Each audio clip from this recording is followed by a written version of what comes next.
Today's Toy Spot, we're having a look at the Hasbro Marvel Legends Infinite Series Spawn of Symbiotes Carnage.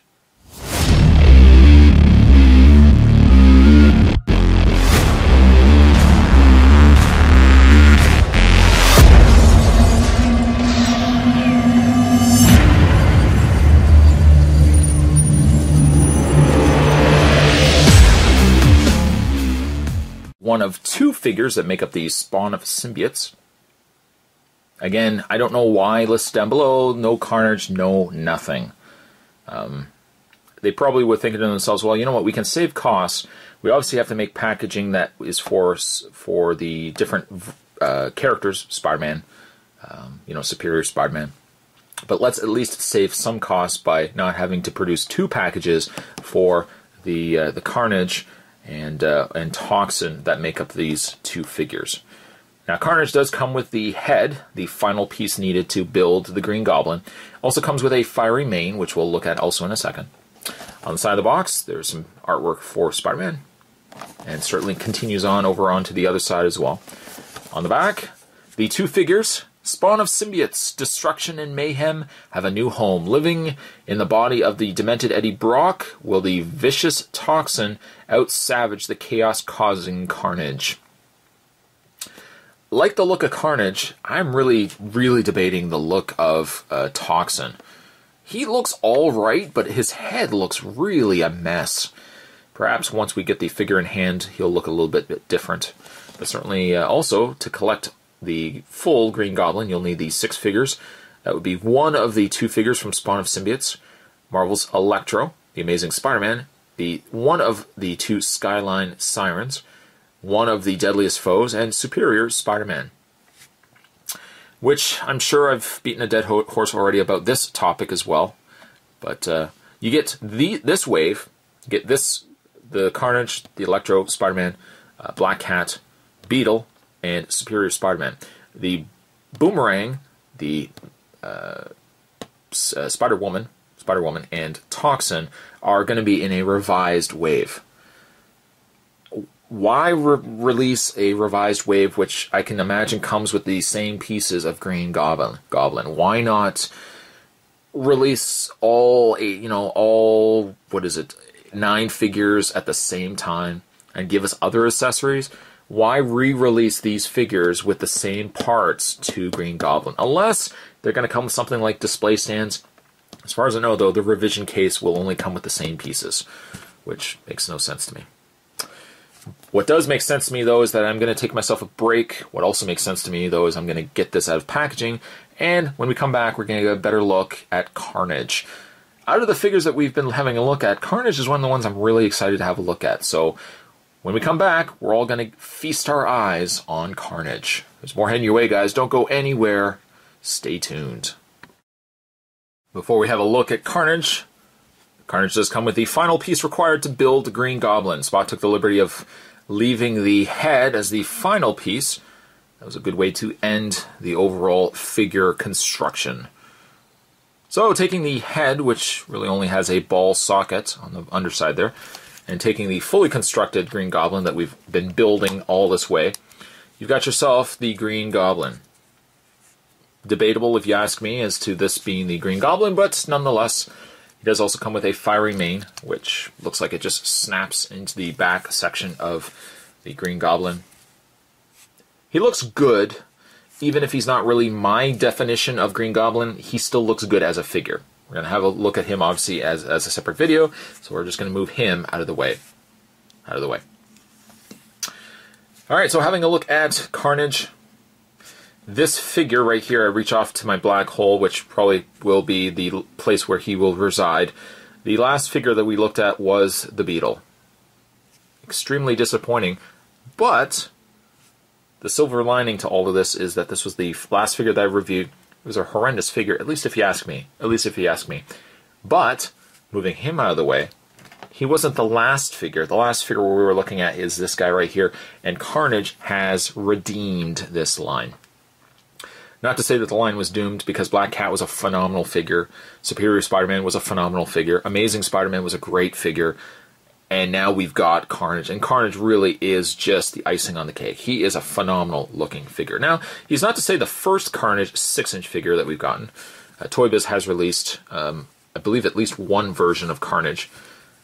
But I gotta say, this one still is, looking at it versus what we had before, this is the best Carnage figure that I have seen. It, for the most part, really utilizes the same kind of body mold.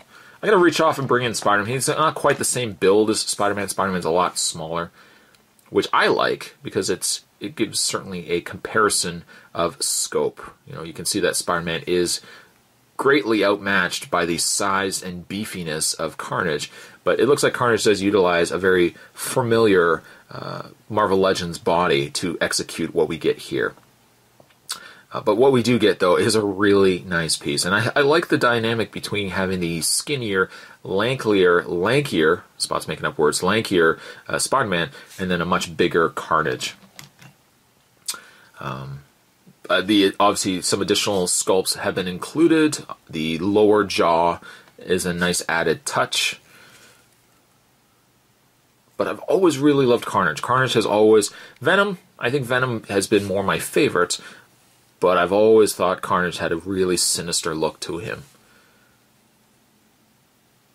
I would say that there's not really a lot of paint on him.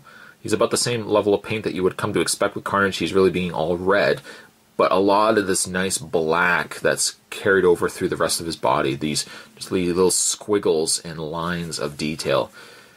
The white eyes, something a very common trait as well with Carnage.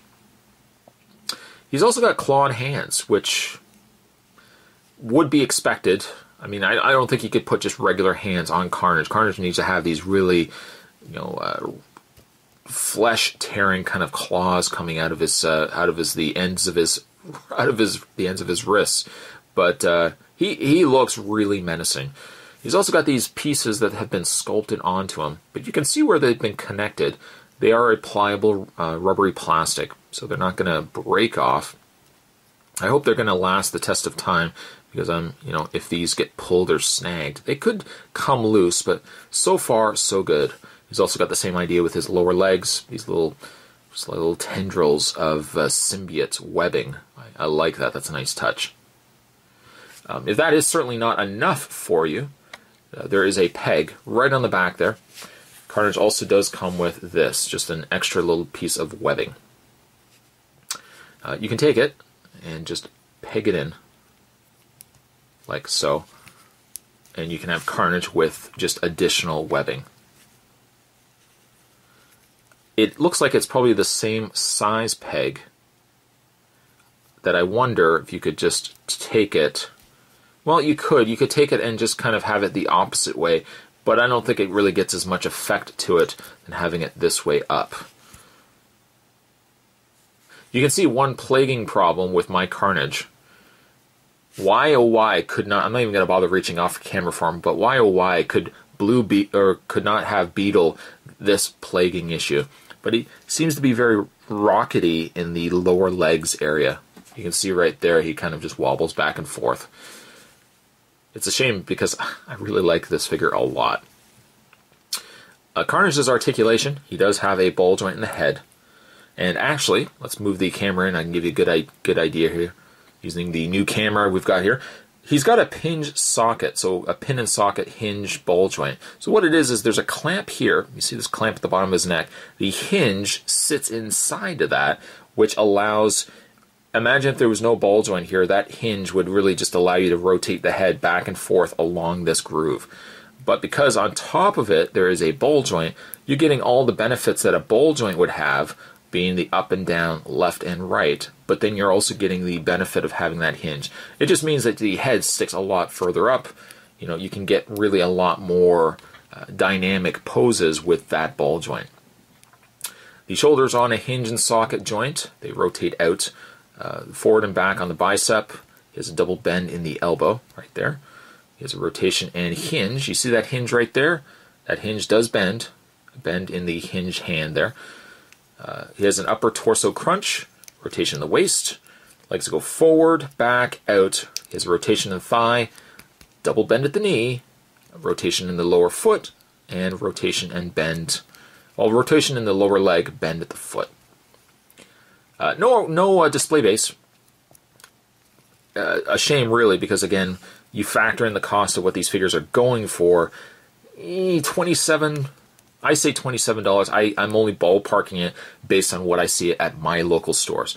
My local Toys R Us have these figures right now, and they're sitting for about $26. I think it's like $26.99, $25.99. So you factor tax in on top of that. This figure is almost about $20. Is it worth $20? No. Is it worth picking up? Yes. So I would say it's worth picking up if you can find it for a good price. When you start getting to eBay prices, where this figure could potentially start becoming rare, then you start paying even more, and it's a horrible snowball effect. The figure is gorgeous. The figure was done so well by Hasbro, but it's just a shame that the price of them really is a deterrent for kids to get these as gifts. If you were the kids, and I used to always think of this when I was younger, G.I. Joes were $5 a piece. They were $4.99 or $3.99 a piece. They worked out to be about $5 a figure. So when you came time to getting Christmas gifts or birthday gifts, you could get a good handful of Joes. It would not break anybody's bank to get you like 5 or 6 G.I. Joes, and you had yourself already a small team formed.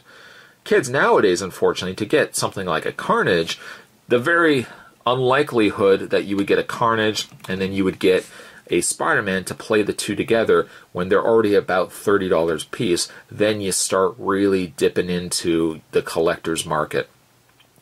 I think by keeping them at the price that they are, they're really killing the market for having kids pick these up, that a lot of the times the only one that are really picking these figures up are generally the collectors.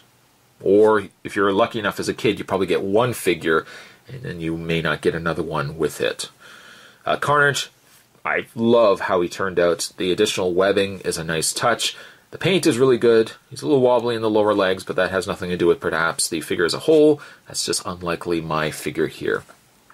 Carnage, I'm going to give him a 9.5. Well done, Hasbro, but you definitely gotta work on your pricing. Today's Toy Spot, we're having a look at the final figure of the Marvel Legends Infinite Series Amazing Spider-Man Build-A-Figure Wave, which we were building the Ultimate Green Goblin. He is still coming. We're going to be having a look at him in a moment. But thanks for watching, as you always do, guys. Let me know down below what you think of this figure. And, certainly let me know what you guys think of the pricing on these current figures. You think it's too high? You think maybe, Hasbro has to kind of scale back on what they're charging for these pieces? Definitely let me know down below. In the meantime, thanks for watching. I'll see you next time.